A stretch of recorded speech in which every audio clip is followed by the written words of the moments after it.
chapter 8.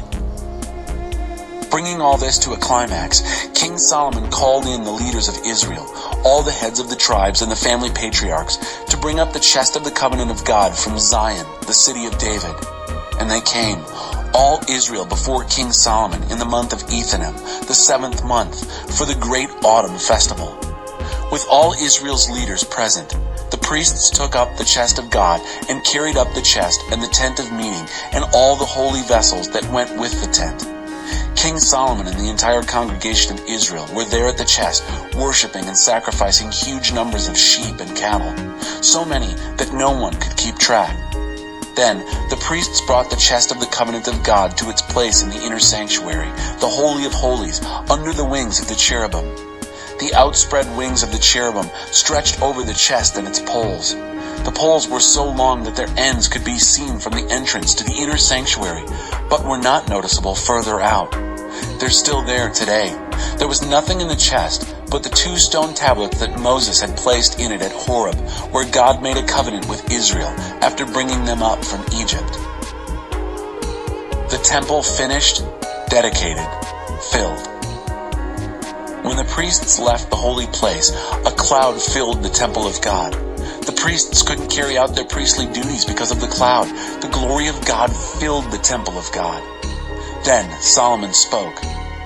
God has told us that he lives in the dark where no one can see him. I've built this splendid temple, O God, to mark your invisible presence forever. The king then turned to face the congregation and blessed them.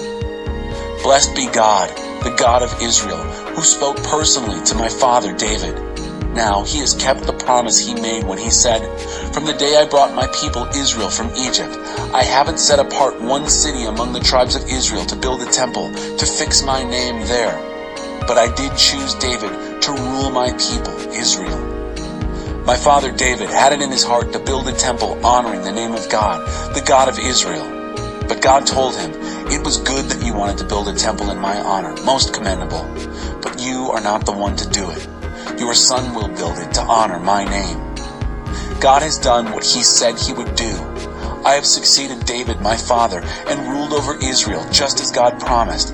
And now I've built a temple to honor God, the God of Israel, and I've secured a place for the chest that holds the covenant of God, the covenant that he made with our ancestors when he brought them up from the land of Egypt. Before the entire congregation of Israel, Solomon took a position before the altar, spread his hands out before heaven, and prayed, "O God, God of Israel, there is no God like you in the skies above or on the earth below, who unswervingly keeps covenant with his servants and relentlessly loves them as they sincerely live in obedience to your way. You kept your word to David, my father, your personal word. You did exactly what you promised, every detail. The proof is before us today. Keep it up, God, O God of Israel. Continue to keep the promises you made to David, my father, when you said, 'You'll always have a descendant to represent my rule on Israel's throne, on the condition that your sons are as careful to live obediently in my presence as you have.' O God of Israel, let this all happen. Confirm and establish it. Can it be that God will actually move into our neighborhood? Why, the cosmos itself isn't large enough to give you breathing room, let alone this temple I've built. Even so, I'm bold to ask, pay attention to these, my prayers, both intercessory and personal. Oh God, my God, listen to my prayers, energetic and devout, that I'm setting before you right now. Keep your eyes open to this temple night and day, this place of which you said, my name will be honored there. And listen to the prayers that I pray at this place. Listen from your home in heaven, and when you hear, forgive. When someone hurts a neighbor and promises to make things right, and then comes and repeats the promise before your altar in this temple, listen from heaven and act accordingly. Judge your servants, making the offender pay for his offense and setting the offended free of any charges. When your people Israel are beaten by an enemy because they've sinned against you, but then turn to you and acknowledge your rule in prayers desperate and devout in this temple. Listen from your home in heaven. Forgive the sin of your people Israel. Return them to the land you gave their ancestors. When the skies shrivel up and there is no rain because your people have sinned against you, But then they pray at this place, acknowledging your rule and quitting their sins because you have scourged them. Listen from your home in heaven. Forgive the sins of your servants, your people Israel. Then start over with them. Train them to live right and well. Send rain on the land you gave your people as an inheritance. When disasters strike, famine or catastrophe, crop failure or disease, locust or beetle, or when an enemy attacks their defenses, calamity of any sort, any prayer that's prayed from anyone at all among your people Israel, hearts penetrated by the disaster, hands and arms thrown out to this temple for help. Listen from your home in heaven. Forgive and go to work on us. Give what each deserves, for you know each life from the inside. You're the only one with such inside knowledge, so that they'll live before you in lifelong reverence and believing obedience on this land you gave our ancestors. And don't forget the foreigner who is not a member of your people Israel, but has come from a far country because of your reputation. People are going to be attracted here by your great reputation, your wonder-working power, who come to pray at this temple. Listen from your home in heaven.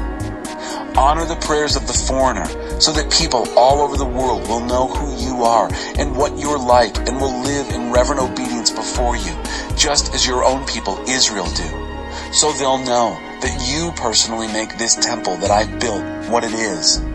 When your people go to war against their enemies at the time and place you send them, and they pray to God toward the city you choose and this temple I've built to honor your name, listen from heaven to what they pray and ask for, and do what's right for them. When they sin against you, and they certainly will, there's no one without sin, and in anger you turn them over to the enemy, and they are taken captive to the enemy's land, whether far or near. But repent in the country of their captivity, and pray with changed hearts in their exile. We've sinned, we've done wrong, we've been most wicked, and turn back to you, heart and soul, in the land of the enemy who conquered them, and pray to you toward their homeland, the land you gave their ancestors, toward the city you chose, and this temple I have built to the honor of your name. Listen from your home in heaven to their prayers, desperate and devout, and do what is best for them. Forgive your people who have sinned against you. Forgive their gross rebellions, and move their captors to treat them with compassion. They are, after all, your people and your precious inheritance, whom you rescued from the heart of that iron-smelting furnace, Egypt.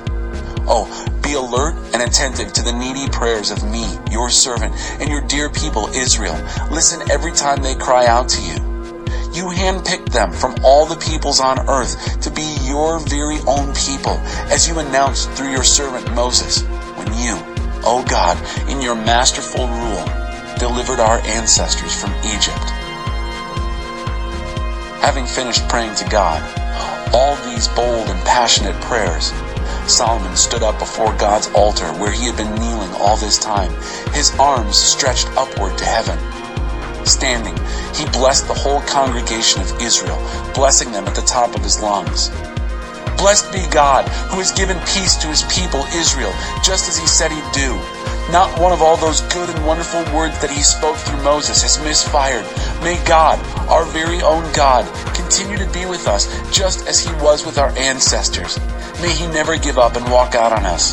May he keep us centered and devoted to him, following the life path he has cleared, watching the signposts, walking at the pace and rhythms he laid down for our ancestors.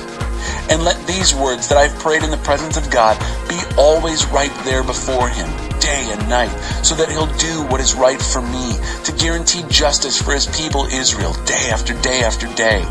Then all the people on earth will know God is the true God. There is no other God.